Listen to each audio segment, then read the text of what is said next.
Dopamine swipe, dopamine swipe. Followers, likes, double tap.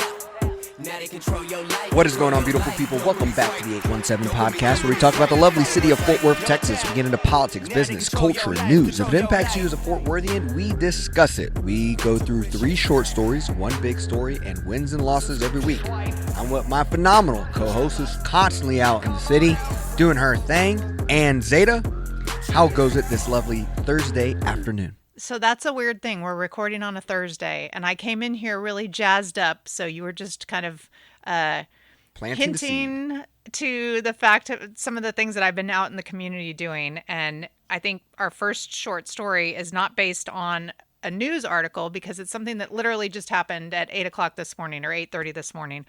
And that is that I attended the Texas A&M Innovation District conversation hosted by Texas A&M downtown.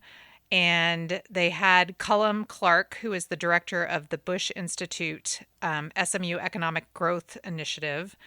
And I was super inspired by him. I actually ended up being in the elevator with him on the way up to the talk because I was a few minutes early and he, as the speaker, was arriving a few minutes early. And I didn't know who it was at first. And then I was introduced to him by Bobby Adier, who is the head of Texas A&M Law School, and got a sense that he was going to be talking about innovation districts, which are very nerdy city planning things that planners like. And one of the comments that he made in his talk was that these innovation districts are not just live, work, play, which is a city planning thing that we are now hearing everyone talk about. But his comments were live, work, play, learn. And so I was just super inspired by this discussion of these urban innovation districts and their potential to spur significant economic growth, and learning how these districts can create vibrant ecosystems for businesses and communities, and talked about downtowns and how some downtowns are struggling because they can't just continue to be these office spaces, but they need to be places where people live, work, and play and learn in this instance. But A&M has some incredible plans for that downtown campus that is going to be so much more than a law school. It's just, I should have brought the brochure in to show to you, but. Now, when you looked at, our last episode was how does Fort Worth fund its future? It seems like these public-private partnerships that we're so famous for. Yeah, it seems to continue to hold its bread because Texas A&M is putting a lot of dollars into the downtown of Fort Worth. So I guess if you could edit last week's pod based off of what you know today, what are some different things you would, I guess, add or kind of see based on what they're doing? It was an inspiring kind of look back too to how we got ourselves to this innovation district kicking off. When Bobby first came to Fort Worth, he was walking around introducing himself to people, showing just tons of energy and talking about this kind of other pillars that he thought would be great additions to the ecosystem of what A&M was bringing to Fort Worth. And he was talking to me as the council member in downtown, to Andy Taft as the head of Downtown Fort Worth, Inc., to Betsy Price as the mayor. And then, COVID happened. And coming out of COVID, Mayor Price had put together kind of the Fort Worth Now group to kind of try to revitalize economic development. So Mayor Price was there this morning reminding us all of how we kind of came to where we are now. And that was that she reached out to John Goff and Elaine Agathar to talk about kind of the recovery, the economic recovery coming out of COVID. And that John Goff brought up that businesses come and go, and large businesses can come and go, but educational institutions of higher learning come and grow. And so that was what kind of sparked off the idea of reaching out to John Sharp at A&M and discussing kind of this idea that Bobby had been talking about of kind of growing the A&M presence in Fort Worth to be more than just a law school. And so this whole innovation district, which we have an innovation district happening in Alliance, a transportation innovation district near Southside, has been doing this kind of medical innovation district in the near South Side. And now we're looking at this innovation district in downtown. And the speaker who came to speak today has a ton of knowledge about innovation districts across the entire country. And what I found really exciting was just that these are urban innovation districts, and how much more successful urban innovation districts have been as opposed to more suburban sprawly ones that are surrounded by surface parking lots. I mean, he was speaking my love language this morning. I was very impressed by it all. But that, and the question did also get brought up, and I'm jumping around a little bit. I hope it's not too disjointed. But this conversation that we've been having here about K through 12, because who's going to feed into these institutions of higher learning if they're not coming out of K through 12 successful enough to do that?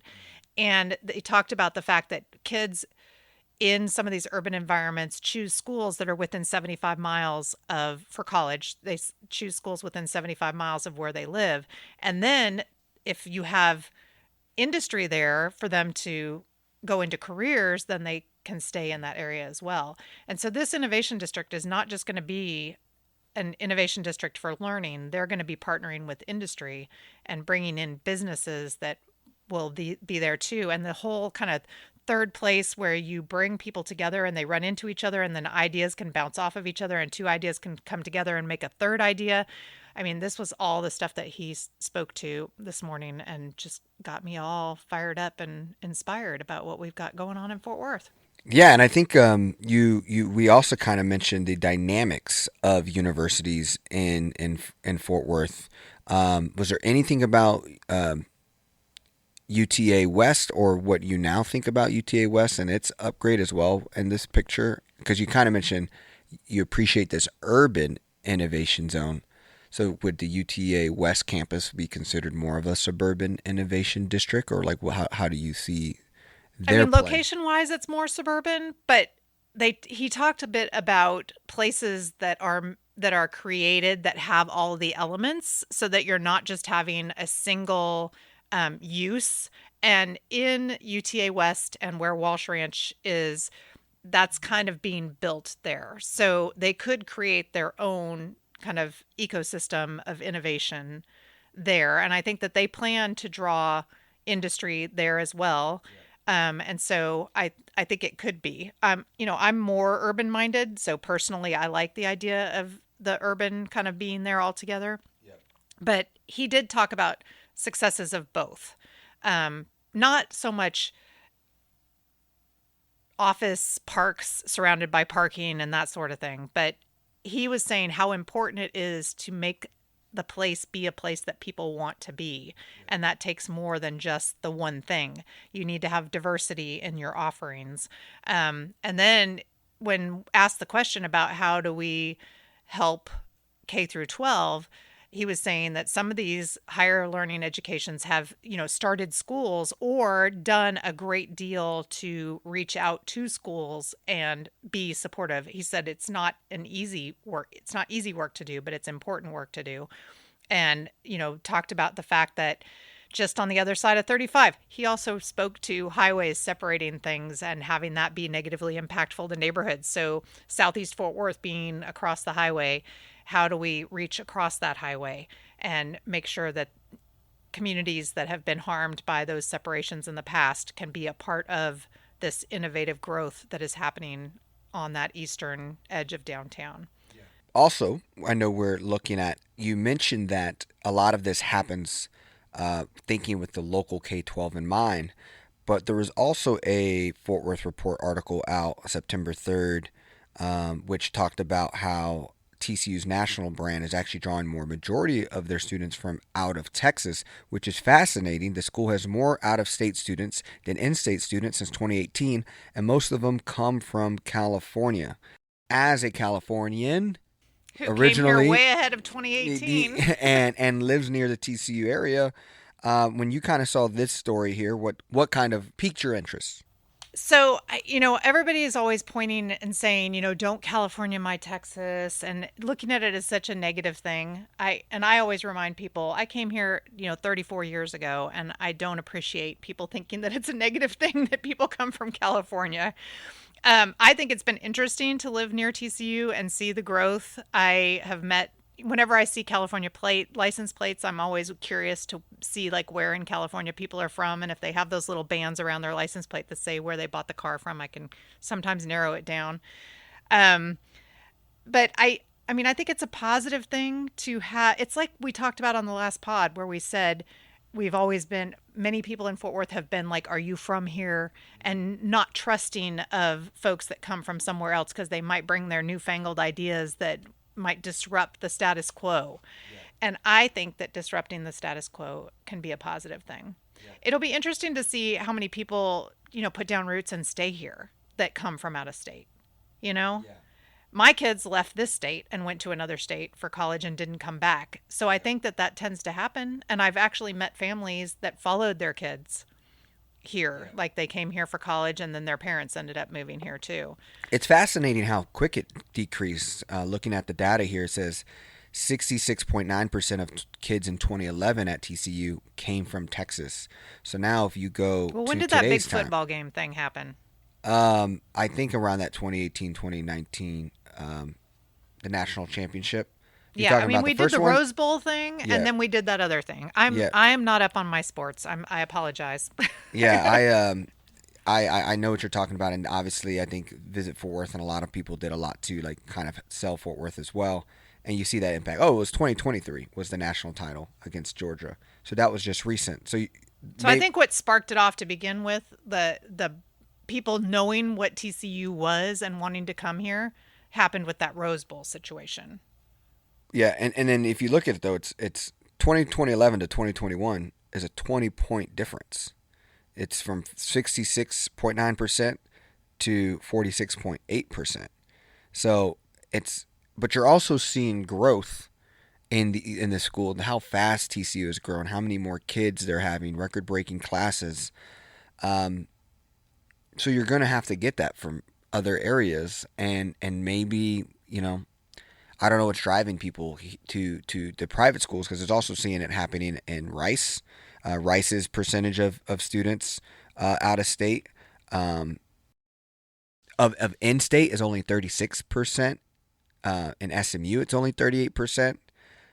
Baylor is 54%. So Baylor is still the only in-state school that's private that also still gets their kids, majority of the kids from Texas, even though they got a 20% drop as well with compared to 2012 when it was 74%. So there's declines for sure in private schools targeting. And I wonder if it's also just have to do with like a lot of these kids are now, Texas kids are having to realize like affordability and like all the state benefits that you get from going to a state school. But the TCU is a private school, yeah, so that like would not maybe, be that yes. benefit. But Yeah, they're so maybe not going to TCU correct. because of that, I see. Yeah. So I don't know, but yeah. So obviously, I think it's great to have it like a Texas A&M downtown that brings that big name and big brand for these kids to consider still a state school to blend with our private TCU. So all really awesome stuff.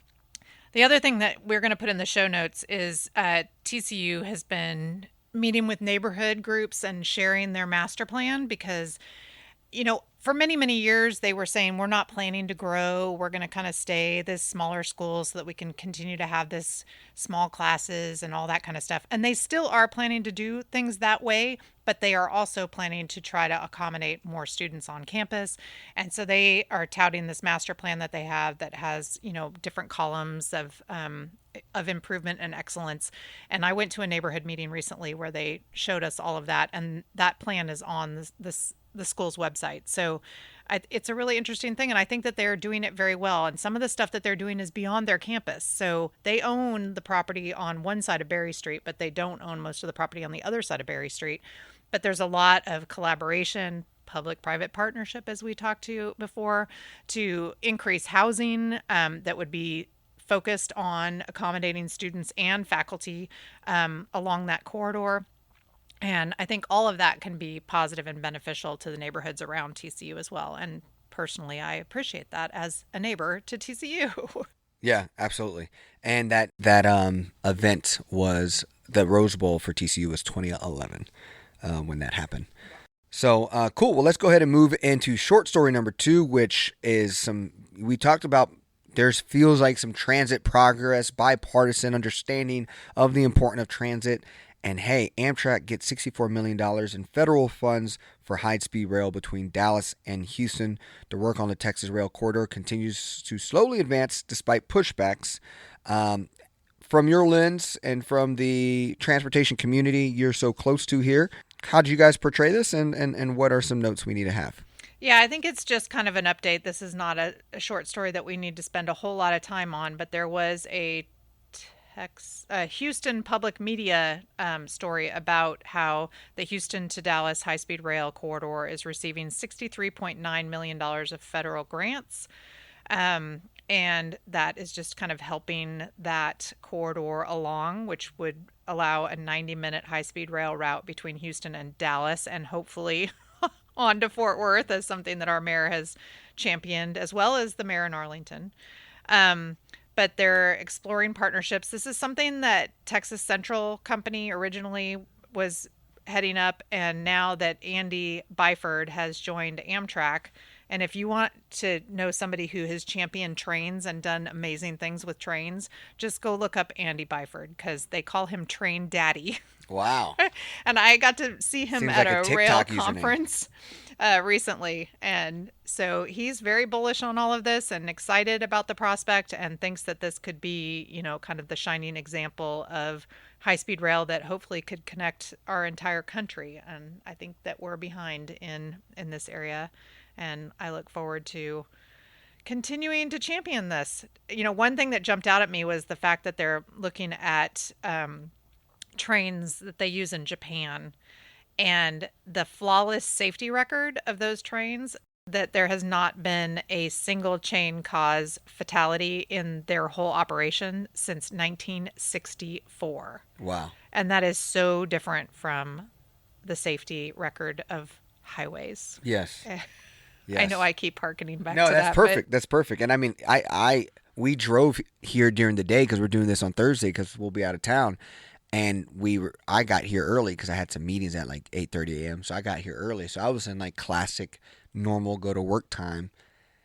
And it took me like 38 minutes from my house to get over here because all the traffic, all the construction, there was loose dogs, you know, on the road. There was a guy's car steaming, and I'm never one of those nice people that stop for people who need help on the side of the road. So, I'll call somebody.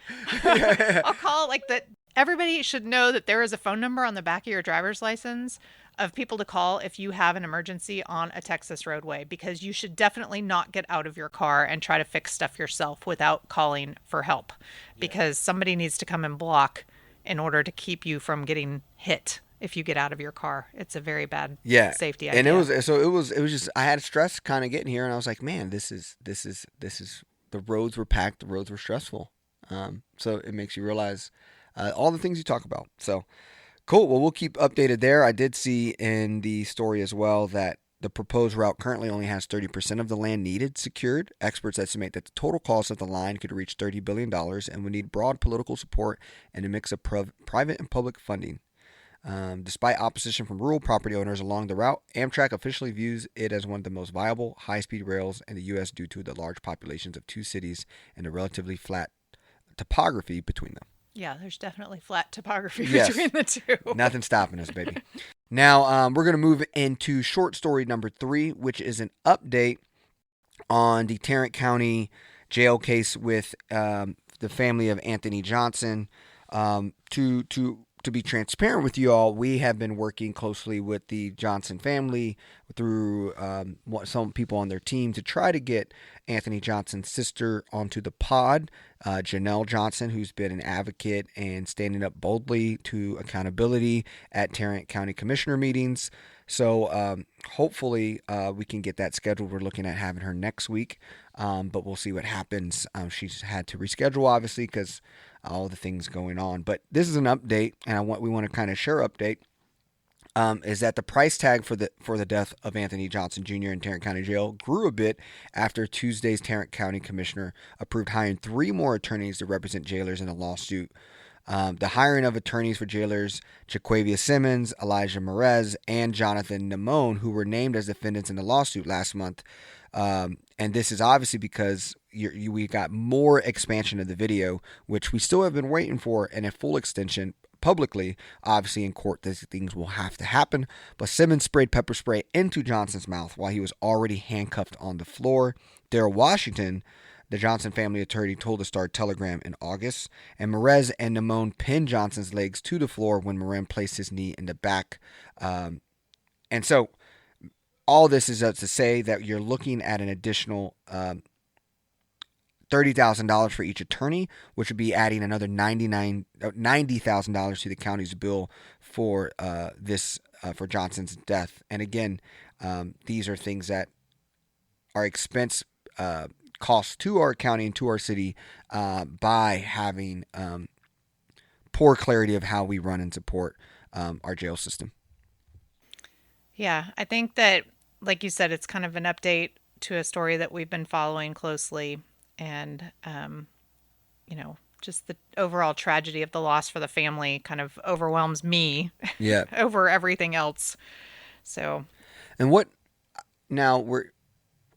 are kind of the back end logistics HR from this? I know you worked at the city, so you've seen it from like when Fort Worth PD is an incident like this. What are do you have any kind of idea of what's how do they process this and budget this kind of stuff within their? I mean, I think there's risk management budget dollars that they turn to for this. I don't know as clearly on the on the county side of things. But when the city was pulled into lawsuits with police officers, there would be separate lawyers for the officers, and sometimes the city themselves would be sued, and usually that governmental immunity would get them out of some of those cases, but then the employees of the city would continue to be covered. And in-house attorneys are not typically going to do that. They hire experts to do various cases and brought in from outside. So I think when we talked about this before, I said that that's not an uncommon thing to do. And I think some of the lawsuits that the city of Fort Worth settled recently were based on, they were dollars that were in kind of a risk management account. So when people were saying, oh, what is going to have to be cut in order to pay these settlements, it was dollars that were set aside for that. You hope that doesn't happen, but if it does, it's not having to be taken out of the budget for the streets or, it goes back to that people not understanding the pots of money that governmental organizations have for various things. And that when somebody says, oh, we're going to spend this much money here, and somebody comes in with a hot take about how they should spend it over here at this other thing, that you can't just move money around like that, that there's designated pots to cover these things. So those are our 3 short stories for this episode. We are now going to move into the big story. The big story here is voting. Tarrant County rejects early voting sites after debate over polls on college campuses. Debate over whether college campus should host polling locations on Wednesday derailed Tarrant County election administrators' proposal for early voting sites for the general election. There was a heated discussion, and the commissioners voted along party lines to reject a list of 50 sites. The early voting begins October 21 for the November 5th election. The motion to approve the list failed on a 2-2 vote since they did not receive a majority. Precinct 4 Commissioner Manny Ramirez was not present for the vote. Tarrant County Election Administrator Clint Ludwig presented the list to the commissioner, stating that the county needs as many early voting sites as we can get in order to ensure the voters get in on the ballot box in a timely manner. When pressed by County Judge Tim O'Hare on how many early voting sites he recommended the county needs, Ludwig said probably 60 to 70. O'Hare called that number of polling locations a waste of money and manpower, and called out the 8 sites on college campuses for being difficult to access by general public. Furthermore, these college locations primarily serve a small segment of the population. Our polling places should be selected to be broadly accessible to our citizens, even presuming that these locations serve the purpose of catering to a small segment of the population. Roy Brooks called the rejection of the site an act of voter suppression, and County O'Hare by saying all sites are targeted to get specific people to vote. That's why they're in specific neighborhoods. We have to battle this all the time here in Texas. But what is your overall boiling frustration Yeah, on this. if you've looked at my face and seen the look of frustration, it's interesting to me because they got rid of a great Tarrant County elections administrator and brought in Clint Ludwig, who I think they believed was going to be in line with what they were doing. But it appears to me that he's trying to do a good job here by saying that we need as many election spots as possible so that we can have as many people as possible voting. And I guess O'Hare was just not having that. And I think that some of the complaints he had were saying that they're not accessible. And they're only catering to a small group of people. That's like saying that having them in our public schools around town are only catering to the students who are non-voters in those schools or their parents. I go to vote at schools that are in my neighborhood, and there happens to be a college in my neighborhood, TCU, which had a spot to vote in the past. I can walk to that from my house. That is accessible to my entire neighborhood, not just students on campus. And, another spot that has its own election facility is Trinity Terrace. So clearly that's catering to a population of people who just have to come down in an elevator to vote. But we want those people to vote. We want everyone to vote. Yeah, I mean, you just said a point. Trinity Terrace, for those of you who don't know, is luxury senior living homes in Fort Worth, Texas. And we basically know what's happening here, right? Younger people are oftentimes more progressive. Universities are easy places to mobilize groups of students who would then go vote. And so by eliminating elections on voting on college campuses, you're taking away that voice. And when we talk about that, 2/3 of people 65 or older vote, but 30 and under, only 1/3 vote. We also see the average voting age of a Fort Worthian. It's because it's set up that way so that the residents of Trinity Terrace can vote, but the students at TCU cannot. Absolutely frustrating and a constant, like, people who don't believe in voter suppression. This is, to me, like an easy one. This is an easy, clear one to show you that it's happening. I mean, 10,000 kids go to TCU. 10,000 kids who are 18 and older, oftentimes. Plus professors. Not all of them are voting here in Texas. As we learned most of them are not from here. Yeah, exactly. And it's interesting because when my kids went to California for college, there were voter registration cards in their dorm rooms when they arrived. And so the university was literally encouraging students to register because they're going to be there for 4 years. So there's probably going to be some things that would impact their lives. And, my kid did not register to vote out of state until they were done with college and they were, moving on and living their lives there. That was partially because I was on a ballot in Texas and I told them that they needed to continue to support their mother until their mother was no longer on a ballot. But yeah, it's very frustrating. And when you're talking about such an important election where Tarrant County, when you go back to us interviewing Beto O'Rourke, when you go us talking to Rafflesberger, Riddlesberger. Tarrant County is the embodiment of America. When you look at our population, it reflects the American population. When you look at the closeness of our county elections, it reflects the closeness of national elections. And this November we have a lot of excitement. There's a lot of energy. And one group is getting favored than the other. It doesn't matter if the University of Houston has polling showing that Kamala Harris is 5 percentage points from Donald Trump, or that Colin Alderette is 2 percentage points, when the people who would vote for those people now don't have voting in their space. This is makes people give up and not try. And it's like, so what do I say to people who now have to go these extra legs to figure out how to vote, to these college kids who, anytime I see someone who's young and not voting, I ask them that question, like, how do we direct them? How do we get them to, turn this around and get out and vote?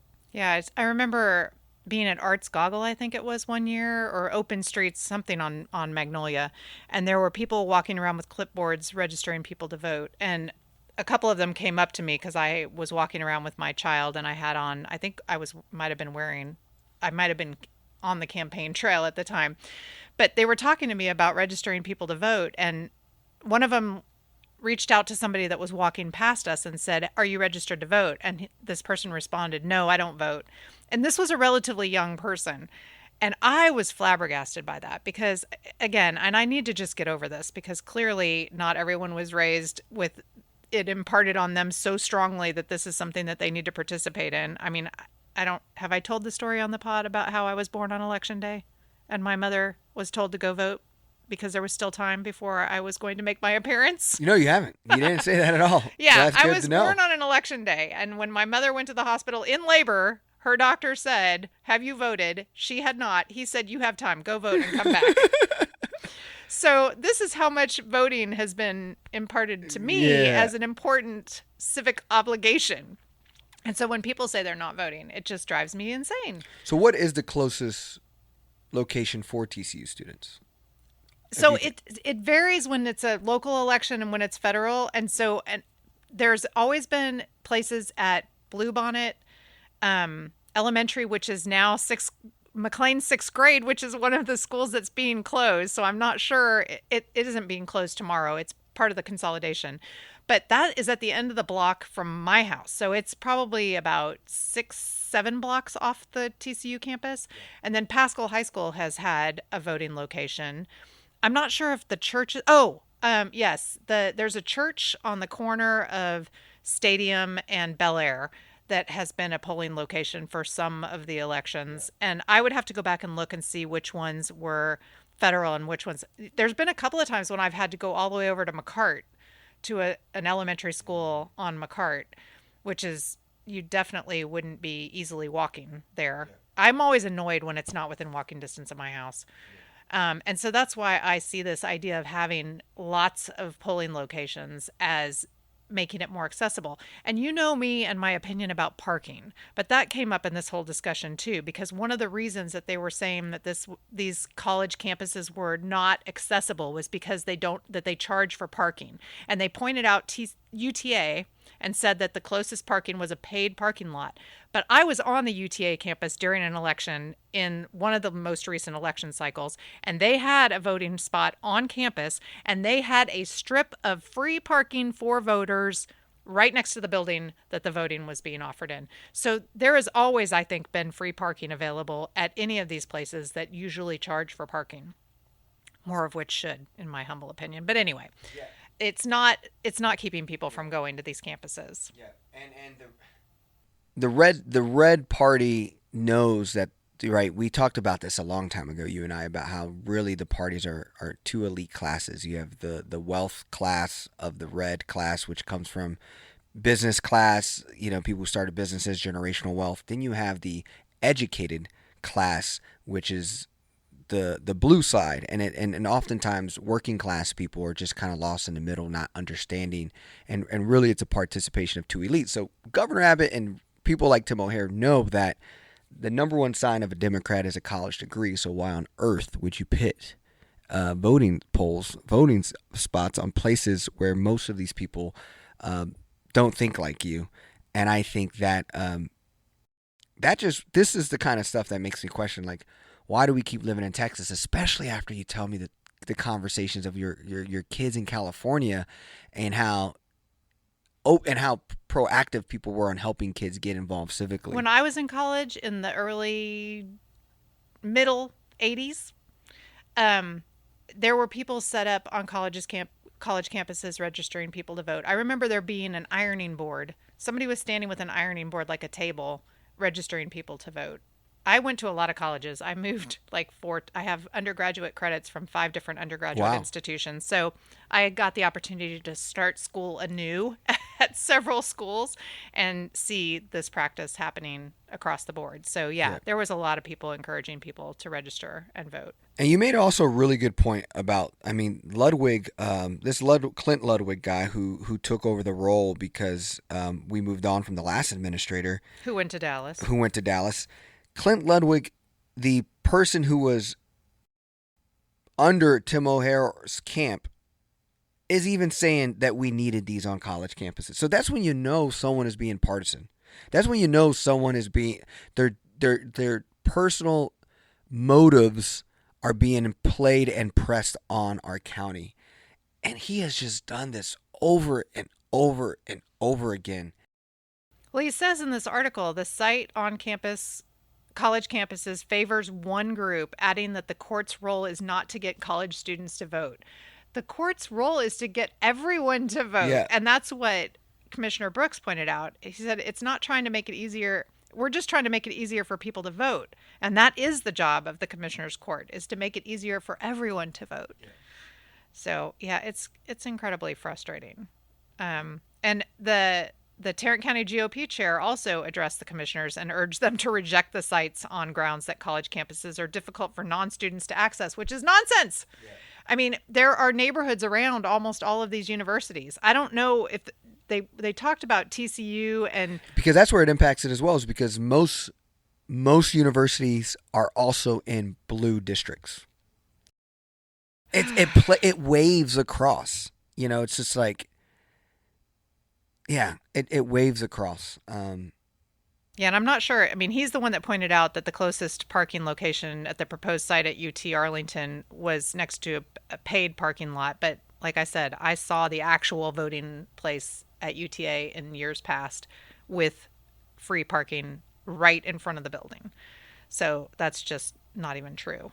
I think there was one thing that the Commissioner's Court did vote on unanimously, and that was to increase the pay for election workers. So election judges' hourly rate went from $15 an hour to $18 an hour, and election clerks went from $13 to $15. So at least they're seeing the value in the people that have to man those places and paying them a little bit more. Yeah, absolutely. Cool. Well, we're going to go ahead and move into our wins and losses. We start with our losses and end with our wins. So my loss is the U.S. Chamber of Commerce endorsed Senator Ted Cruz in his re-election campaign Tuesday after previously endorsing Democratic challenger U.S. Rep. Colin Allred in his past cycle. The pro-business group, which mostly backs Republican candidates, endorsed Allred in his competitive 2020 race and in 2022. This is a loss because Allred, honestly, I don't know what to expect from his campaign or his election against Cruz. This feels much more silent and quiet than when Beto run, but somehow people also feel that this can still run and be competitive. Also with the excitement of Kamala Harris in the national, bringing out a lot of people. But this is a loss to me, not just for Colin Allred, trying to portray himself as a bipartisan, down the middle kind of guy. This is why I don't really rock with chambers of commerce. When, yes, one of my favorite things to be is an entrepreneur who runs his own business, but then progressive. Because all these cats who want to act like things are anti-business or anti, money, they don't even run businesses. And so for me, I believe that there are progressives and people who align with more democratic agendas that run businesses. And I'm just not a fan of the U.S. Chamber of Commerce giving $500,000 to Donald Trump for his campaign and for me to get paid dues to that organization. These are simply why I don't participate in chambers of commerce, because they're rooted in things that don't support what I think is the things that need to happen in society.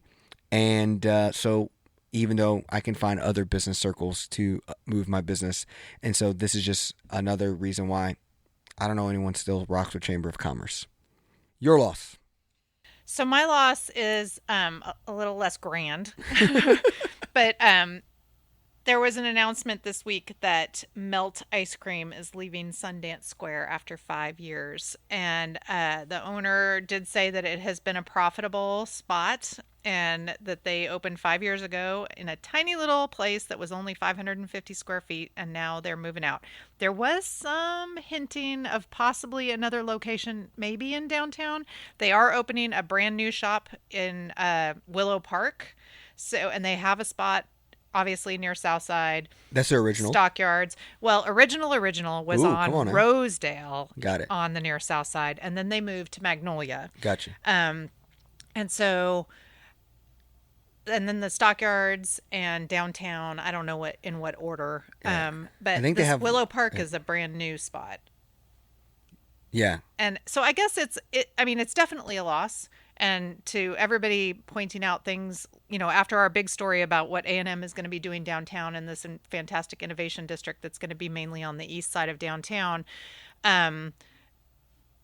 everything has been leaving this building specifically. And that makes me wonder if there's some kind of plan for this building specifically, with Riata being gone, with 4-Day Weekend being gone, and now with Melt being gone. Pretty much everything in the Sundance owned building right there is empty. So I thought, well, maybe there's a plan for something to go in there. But And so, for those of you who may not be in all of the tea of Fort Worth gossip, that is the area where the Bass family owns, and a lot of that vision and direction is by Sasha Bass.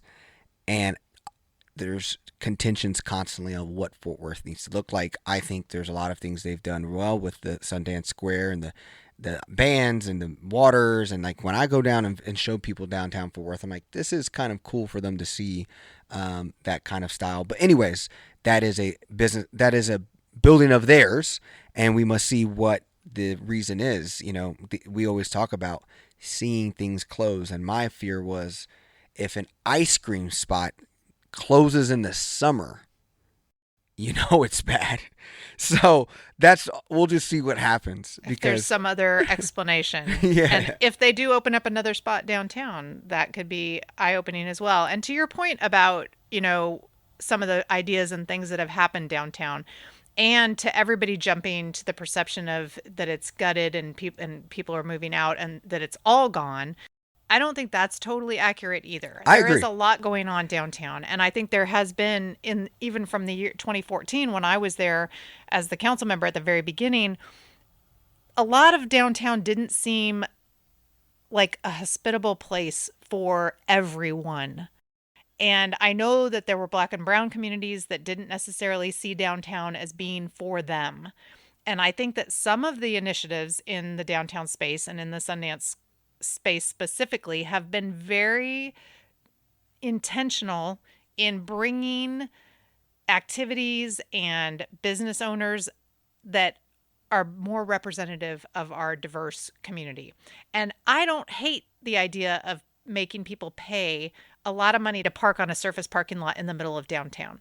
So for me, a $40 parking on a surface parking lot in the middle of downtown, I don't like surface parking lots in the middle of downtown. There are other ways to store cars that don't disrupt the vibrancy of other better and higher uses in a downtown environment.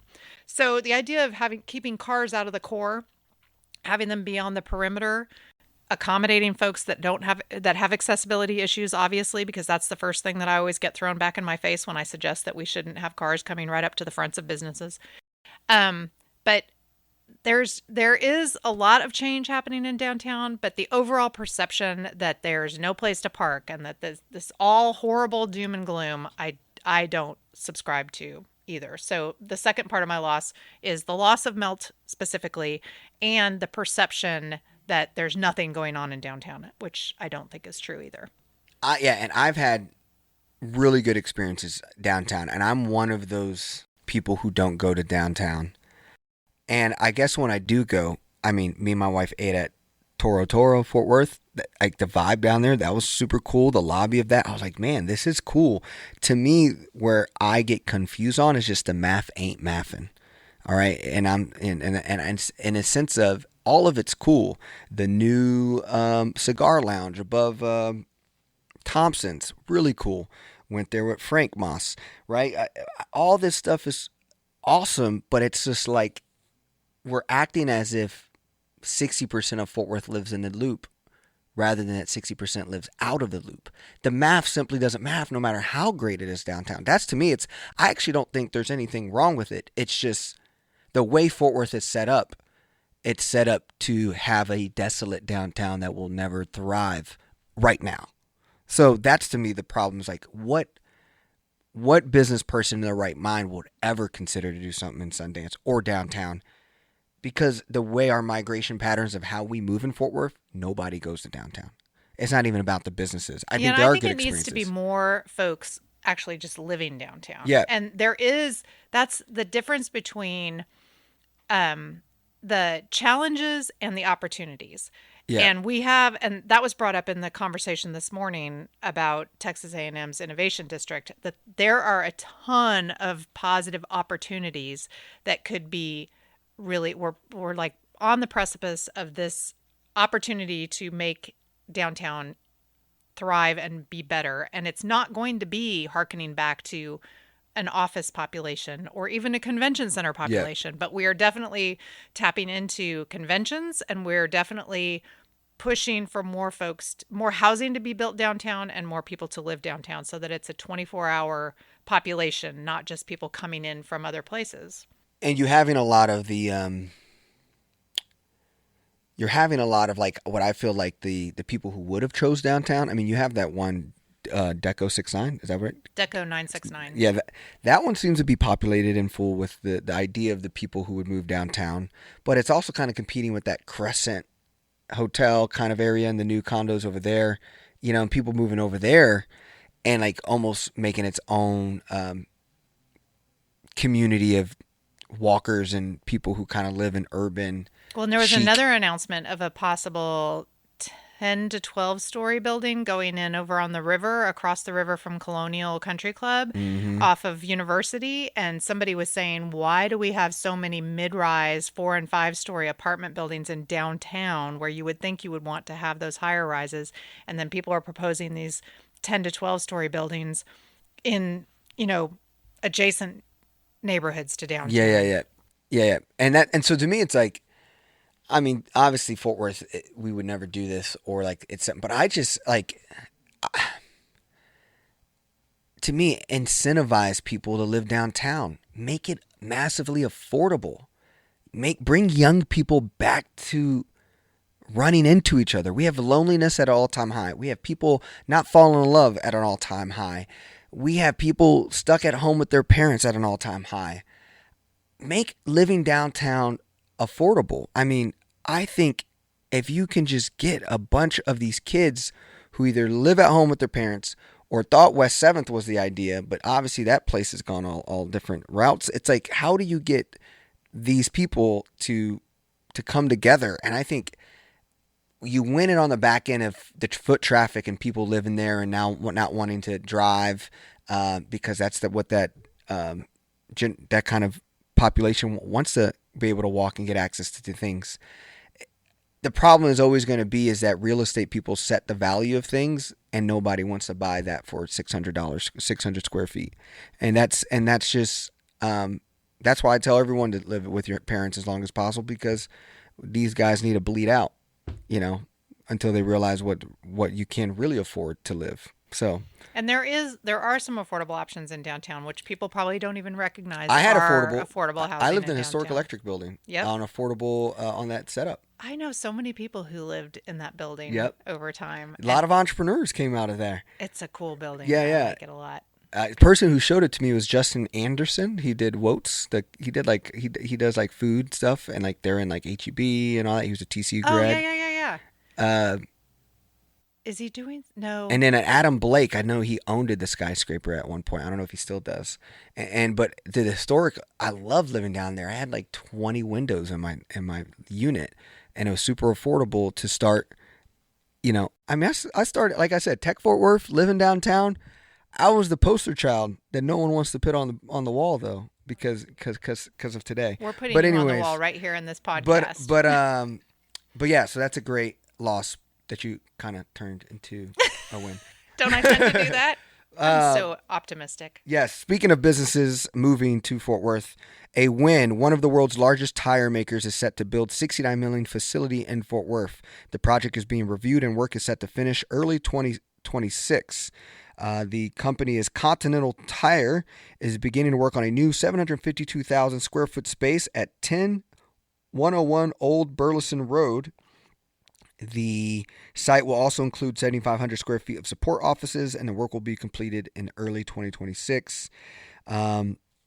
This is just a win of, I think Fort Worth understands its lane, that we build material world businesses. And what I mean is, like, a lot of people live in like their digital worlds, and they see like these software companies that and these software economies that like Silicon Valley and Austin participates in. But we really participate in the material world, meaning, hard tech, deep tech, minerals, materials, manufacturing, shipping. That's Fort Worth. That's what Fort Worth makes, real tough things. And so to have tires being built in Fort Worth, super cool.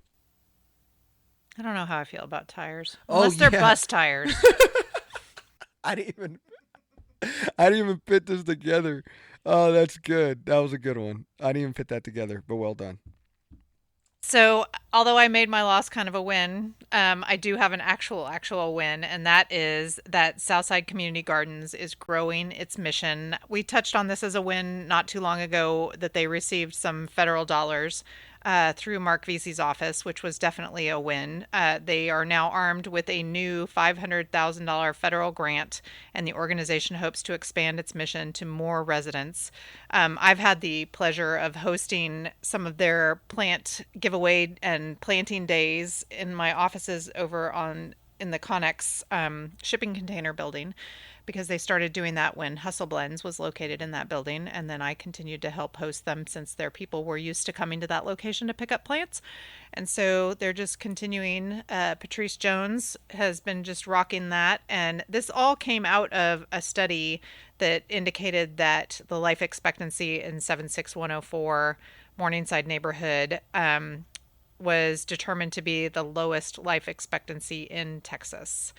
And so this is an effort to bring healthy food to those neighborhoods in a food desert. And they are just doing great work with helping people grow plants that they can eat in their own yards, and then also partnering with Texas Health Resources and their Blue Zones kind of initiatives for growing that food and then cooking that food so that folks can have access to healthy stuff. Patricia's one of my favorite people in Fort Worth, so I always love to see. I like the fact that she's able to. One of my things I always tell local entrepreneurs: it's just so crowded, the amount of change makers we have in Fort Worth, which I think is a good thing. But to be able to get your legs under you and to be able to now really have a budget, I mean, no one more deserving. So super great. Her quote in this article is great. I wanted to do something that would be more sustainable. We currently have 80 families. We're helping to grow fruits and vegetables. Our motto is each one, teach one, reach many. Come on now. Cool, beautiful people. That's what we're trying to do with this podcast as well, right? We're trying to keep you guys informed, allow you to see two different people's kind of perspective as we navigate it ourselves. I can at least say I never see myself as an expert of Fort Worth. I just love reading the news. I have a journalism background. And then my perspective comes from an angle of who I am, how I walk, and how I talk. And hopefully this is a voice that you feel trusted, that you can continue to trust.